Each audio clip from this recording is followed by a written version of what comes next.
আসানসোলের কুলটিতে আটক গরু সহ ট্রাক এবং ট্রাকের চালক এবং খালাসি। কুলটি থানার চৌরঙ্গি ফাঁড়ির পুলিশ গোপন সূত্রে খবর পেয়ে অভিযান চালিয়ে ডুবুরদিহি চেকপোস্টে একটি ৬ চাকা ট্রাক আটক করে। জানা যায় ট্রাকটিতে ১৫টি গরু ছিল।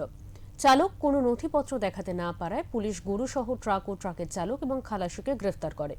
পুলিশ সূত্রে জানা গিয়েছে ধৃতরা হলেন ধর্মেন্দ্র কুমার এবং হরে কৃষ্ণ সিং।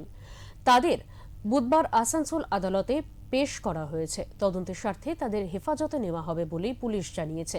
প্রাথমিক তদন্তে জানা গিয়েছে গরুগুলি বিহার থেকে কলকাতায় নিয়ে যাওয়া হচ্ছিল। পুলিশ হেফাজতে নিয়ে আরও তদন্ত করে দেখবে কোথা থেকে এবং কী উদ্দেশ্যে গরুগুলি নিয়ে যাওয়া হচ্ছিল।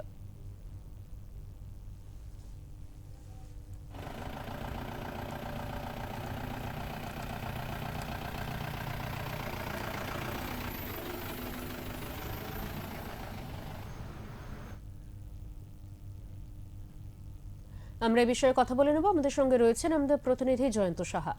জয়ন্ত, এই যে গরু বোঝাই ট্রাক আটক করলো পুলিশ এবং জানা গিয়েছে যে খালাসি এবং যিনি চালক গাড়ি তাদেরকে গ্রেফতার করা হয়েছে, তাদের পরিচয় কি, তারা কোথা থেকে আসছিল এবং তাদের কি উদ্দেশ্য ছিল, কিছু কি জানা গেছে পুলিশের সূত্র মারফত?